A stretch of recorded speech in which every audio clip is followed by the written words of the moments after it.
Permit me to do this talk that I titled Criminality, Innovations, and Opportunities. I am going to try to explain how we can solve the problem of opportunities and criminality. Because the truth is, there's a correlation between crime and opportunities. We live in a country where the average age is about 24. Give or take. We're a very, very young population. Right? The average age is about 24. Some people say it's 15 actually. Okay? So it's between 15, so they give you a range. It's between 15 and 24. Which means we have a very huge youth population.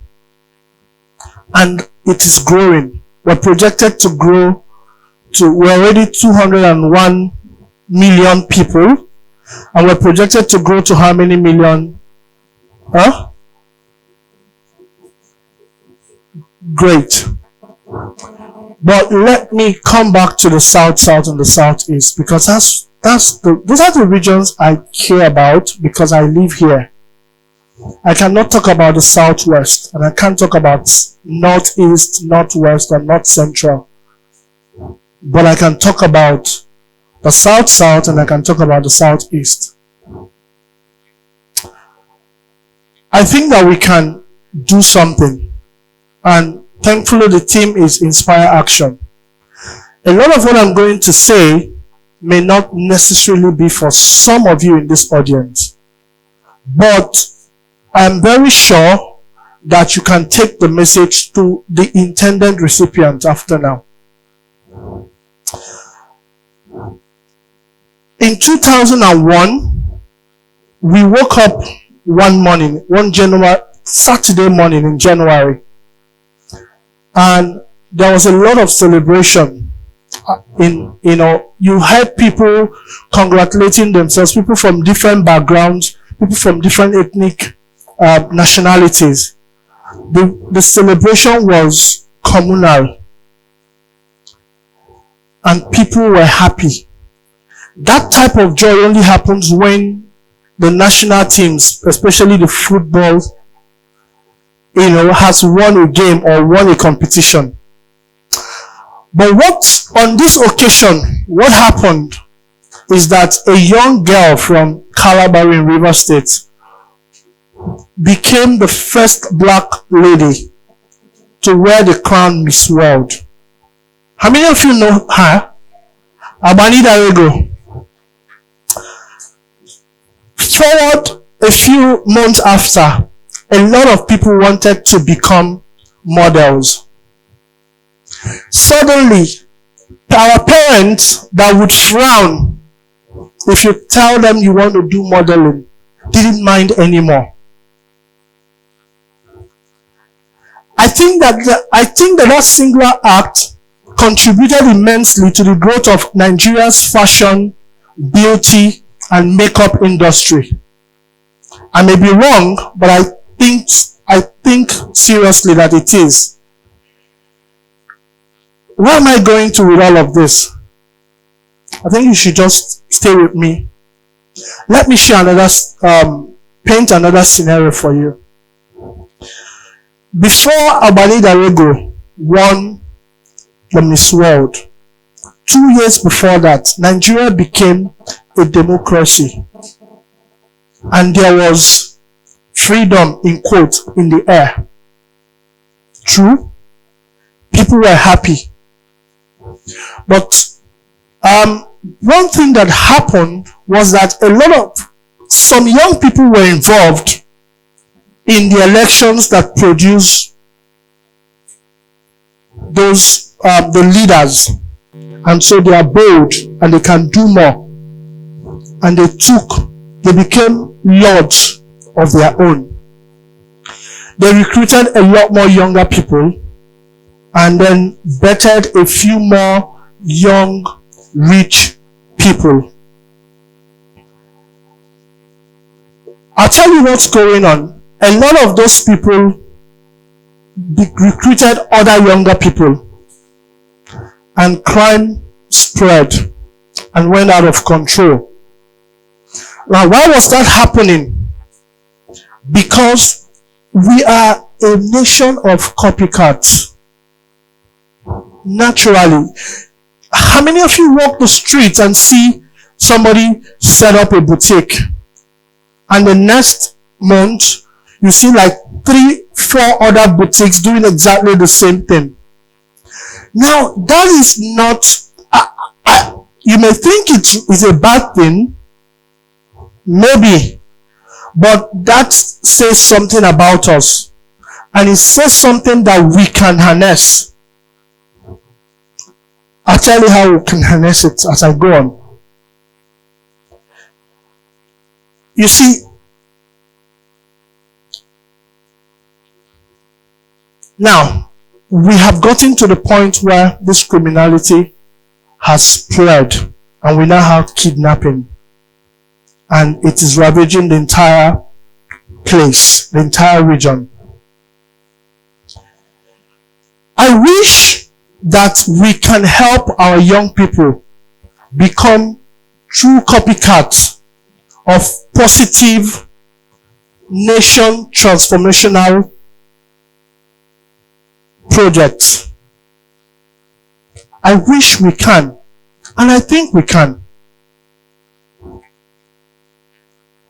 You see, what is underlying in all of these things I've talked about is the quest for opportunity. People just didn't wake up to do crime. People didn't copy modeling just for the fun of it. People were looking for opportunities. Opportunity to survive. I believe that we can get young people to build big businesses in this region, where 60 million people in the south and the southeast.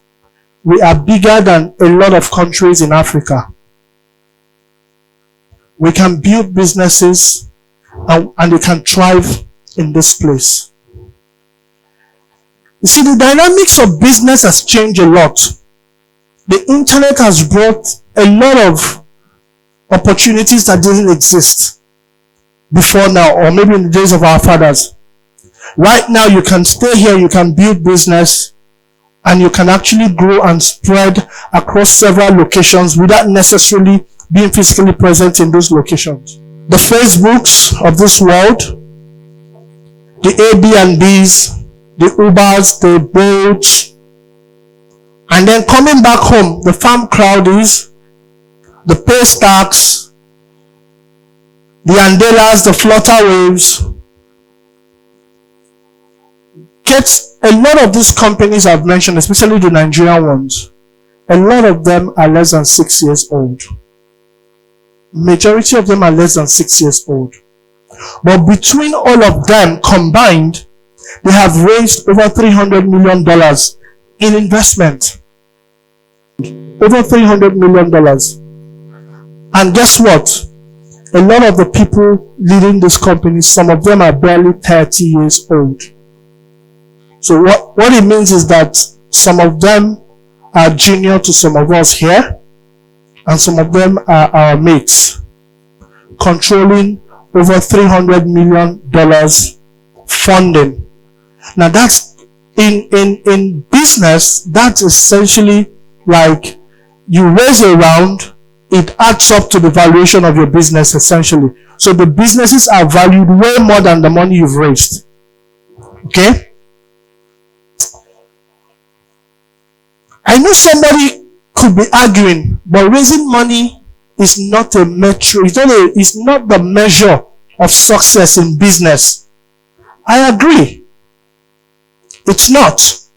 But as someone who has, I've been in a position where I needed to raise money, and I know how tough it is. And now I'm in a position where I sit in a lot of discussions and sometimes supervise discussions to help other people raise money. If there's anything I've learned about investors, is that they don't just throw money away. So they invest in projects that will bring back their money. So raising money means that there's something you are doing right. Okay? They support ambitious projects that has the capacity to add value. I think it's time for our young people to start copying their counterparts all over the world, and especially like in Lagos, because we cannot complete this conversation without letting you know that some of these things we're talking about are already happening in our country. So we're not talking about elsewhere. You need to be able to build businesses of immense value that can attract that type of support that we're talking about. When we do this, we produce role models that the younger generation can look up to and aspire to want to be like. And then we would begin to reproduce the type of scenarios I described when I started this conversation. We begin to reproduce the type of Abani Darego's scenario and even the crime scenario. How many of you agree with me that if we have somebody in this room today who started with us, and you hear that he was able to build something and got $2 million in investment, and you can understand how he did it, you want to do it too? So I think we can explore that stuff in our younger generation and help them become people who want to solve problems. It's the reason we started Startups Out. We felt that we could help curate the stories, help educate, connect people from within the regions first, and then outside the region. Help you see people who are doing similar things that you can do, so that you go back challenged to want to do better. And then we want to be able to help you get the investment and the support you need to grow the business, but right in this place. Because we think that when you do that, we are creating opportunity for young people here. We do not need our best and brightest to wake up, get good here, and ship out. No nation develops by losing their best and brightest to others. In 4 years, we've been able to help businesses like I'm talking about raise over $400,000. We want to be able to get that number to $1 million by the end of 2020. I don't know how that's going to happen, but I believe it will happen. We are not there yet, but we've started. The best first external money that any venture should receive is from family and friends. The next best external money that any venture should receive should be from angels. But you cannot have external angels if you don't have local angels. So what does this mean? It means that our high net worth individuals, our uncles and our aunts, should wake up and begin to understand the relationship between the things they complain about, the crimes and all of that stuff, to opportunities, to creating opportunities. And how do you create opportunities without creating businesses that can employ people and keep them active? We do business. We are known for business, Southeast. But we create a lot of small businesses. Small businesses cannot sustain the development of the region. So we need to become a lot more we need to become a lot more we need to become more visionary in our thinking.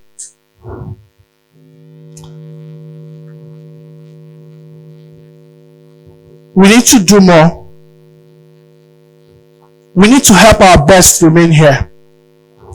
We cannot lose them because we cannot develop if we have to continue to lose them. We should be attracting people instead of losing our best. We should be attracting the best from other places to us. And I think it's time to take action. Thank you very much.